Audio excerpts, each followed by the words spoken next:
జరిగిన తక్కువ ప్రాణ నష్టంతో ఈనాడు ఈ ప్రభుత్వ యంత్రాంగం కష్టపడి పనిచేయబట్టే ఇది తక్కువ ప్రాణ నష్టంతో ఇవాళ మనం ఉండగలిగాం.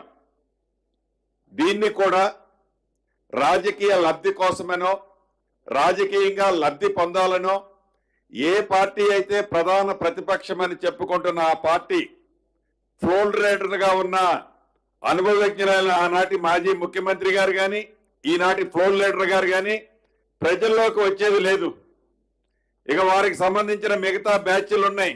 ఆనాటి మాజీ మంత్రులు ప్రజల్లోకి వచ్చేవి లేదు.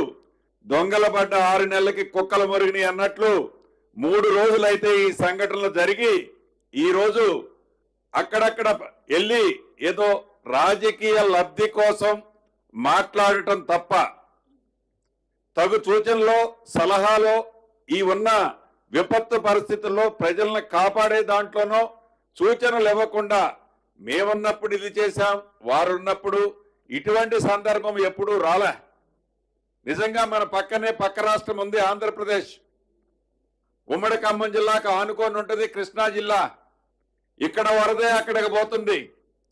ఈ ఖమ్మం జిల్లాలో కానీ మహబూబాబాద్ జిల్లాలో కానీ జరిగిన నష్టాన్ని అటు కృష్ణా జిల్లాతో పోల్చుకుంటే వాళ్ళకి 2 కళ్ళు ఉన్నాయి. ప్రధాన ప్రతిపక్షం అని చెప్పే నాయకులకి కానీ వాళ్ళ తొత్తులకు కానీ అక్కడ ఇక్కడ కంపేర్ చేస్తే ఎక్కడ ఎక్కువ నష్టం జరిగిందో ఇప్పటికైనా కనపడుద్ది. వాళ్ళకి రాజకీయ విమర్శ చేయాలని చేస్తున్నారే తప్ప ఎప్పుడైనా గతంలో ఇటువంటి సందర్భాలు వచ్చినప్పుడు వారు పరిపాలించిన 10 సంవత్సరాలలో ఏనాడైనా ఆనాటి ముఖ్యమంత్రి ప్రత్యక్షంగా వచ్చి ఎవరైతే ప్రజలు ఇబ్బంది పడుతున్నారో ఎవరైతే ప్రజల కష్టాల్లో ఉన్నారో కనీసం డబ్బు లేకపోతే ఈపోయారు, సాయం చేయకపోతే చేయిపోయారు, నేనున్నా అండగా అని అన్న సందర్భాలు ఏనాడు లేవు.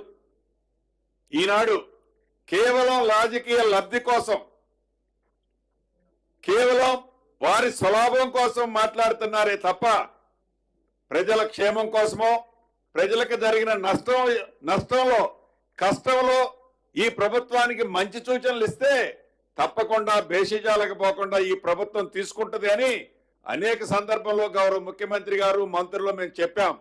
సూచనలు సలహాలు కాదు, మైక్ దొరికితే చాలు అధికార పార్టీ మీద యుద్ధం ప్రకటించినట్లు నోటికి ఏ పదాలు వస్తే ఆ పదాలు వాళ్ళు మాట్లాడుతున్నారు. వాళ్ళకి సంబంధించిన కొద్ది మందితో అది నోటికి పట్టరాని భాషతో మాట్లాడిపిస్తున్నారు. నిజంగా దురదృష్టకరం, చాలా బాధాకరం. ఇప్పటికైనా వారు మంచి సూచనలు ఇస్తే తప్పకుండా సేకరిస్తాం.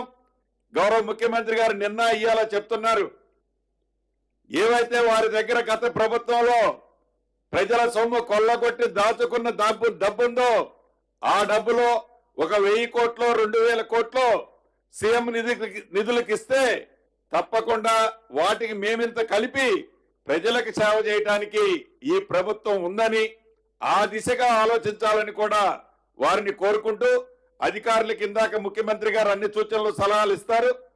ఒకటి చెప్పేది, డబ్బు ఎంత ఖర్చైనా పర్వాలేదు, ఈ ప్రభుత్వం ప్రజల ప్రభుత్వం.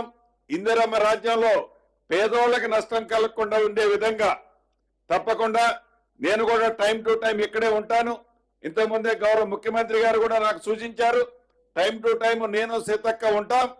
ప్రజలకు ఎక్కడా నష్టం జరగకుండా కష్టం రాకుండా ఈ ప్రభుత్వం తప్పకుండా మీకు అండగా ఉంటుందని తెలుపుకుంటూ ఇప్పుడు సహచర మంత్రివారిని సీతక్క గారిని మాట్లాడవలసిందిగా కోరుతున్నాను.